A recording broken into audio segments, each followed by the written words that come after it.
Hi மக்களே, எல்லாரும் நல்லா இருக்கீங்க நம்புகிறேன். இன்றைக்கி நம்ம மாடி தோட்டத்தில் அறுவடைக்கு என்னென்ன ரெடியாக இருக்குது, ஸோ அதெல்லாம் இன்றைக்கி நம்ம பறிக்க போகிறோம். ஸோ ஃபஸ்ட்டு பார்த்திங்கன்னா பச்சை மிளகா செடியில் நிறைய கொத்து கொத்தாக காய்ச்சி இருக்குது.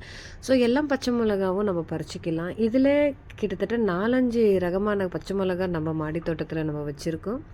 நீட்டு பச்சை மிளகா, நல்லா குட்டு குட்டையாக இருக்கிற அந்த காரமாக இருக்கும் அந்த பச்சை மிளகா, ஊசி பச்சை மிளகா. ஸோ எப்போவுமே நம்ம அறுவடை பண்ணி எல்லா ஷார்ட்ஸும் வீடியோஸும் நம்ம போட்டுகிட்டே இருப்போம். ஸோ இன்றைக்கி பார்த்திங்கன்னா இந்த செடியில் நிறைய பச்சை மிளகாங்க இருக்குது, அதெல்லாம் வந்து பறிச்சிக்கலாம். அதே மாதிரி பழுத்த பச்சை மிளகாவும் அந்த செடியில் நீங்கள் பார்க்கலாம்.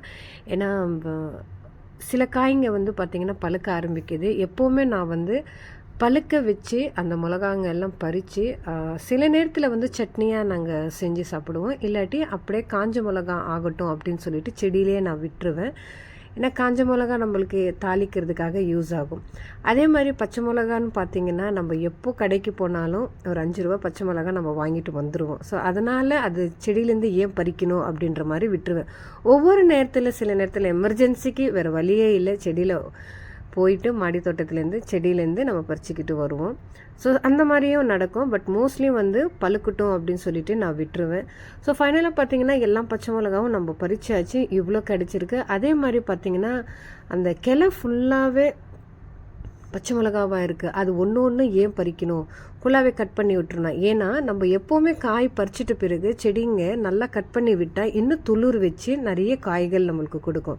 ஸோ எப்படியும் நம்ம கட் பண்ண தான் போகிறோம். அது வந்து காயோடு நம்ம கட் பண்ணிடலாம் அப்படின்னு சொல்லிட்டு தான் இந்த 2 கிளைகள் வந்து பார்த்திங்கன்னா அப்படியே கட் பண்ணேன். ஸோ அந்த ஒரு கிளையில பார்த்திங்கன்னா 8-9 காய் இருக்குது பாருங்கள். ஸோ ஃபைனலாக நம்மளுக்கு பச்சை மிளகா இவ்வளவும் கிடைச்சாச்சு, அது முடிஞ்சிடுச்சு அறுவடை. அடுத்து பார்த்திங்கன்னா தக்காளி பழங்கள் செடியிலேயே நல்லா பழுக்கட்டும் அப்படின்னு சொல்லிட்டு தான் விட்டுட்டேன்.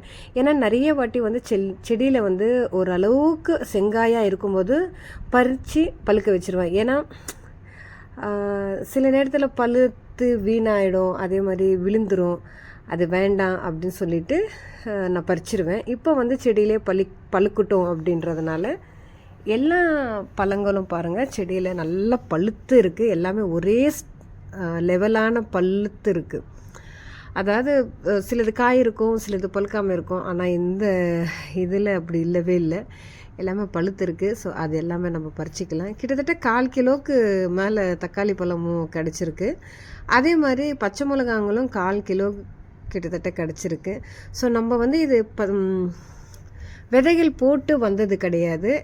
காய்கறி தண்ணியெல்லாம் கழுவோம் இல்லையா, ஸோ அது வந்து பாட்டில் உரம் மாதிரி போடுவோம். அதுலேருந்து வந்த தக்காளி பழம் செடி, பச்சை மிளகாய் செடி தான் இதெல்லாம். ஸோ அடுத்து வந்து புதினா இருக்குது. புதினா இலைகள் சொல்லவே தேவையில்லை, கொஞ்சோண்டு வச்சதுனால ஃபுல்லாக புதினா இலைகள் அப்பப்போ நம்ம பறிச்சிக்கிட்டு தான் இருக்கோம். ஸோ அந்த வகையில் இன்றைக்கி ஒரு 2 கட்டு கிட்டத்தட்ட கிடச்சிருக்கு. ஸோ அதுவும் நம்ம பறிச்சிக்கலாம். எமர்ஜென்சிக்கு எப்போவுமே கொத்தமல்லி புதினா தான் எனக்கு கிடைக்காது. ஸோ அது வந்து ரொம்பவே யூஸ் ஆகும் மாடி தோட்டத்துலேருந்து எனக்கு. ஸோ இன்றைக்கி பச்சை மிளகா, தக்காளி, அதே மாதிரி புதினா அறுவடை முடிஞ்சிடுச்சு. ஸோ இந்த விலாக் உங்களுக்கு ரொம்ப பிடிச்சிருந்தா மறக்காமல் என்னோடய வீடியோக்கு ஒரு லைக் பண்ணிவிட்டு என்னோடய சேனலை சப்ஸ்கிரைப் பண்ணிவிடுங்க. மீண்டும் இதே மாதிரி வீடியோஸ் எல்லாம் நான் அப்டேட் பண்ணிக்கிட்டே இருப்பேன். ஸோ தேங்க்யூ ஃபார் வாட்சிங்.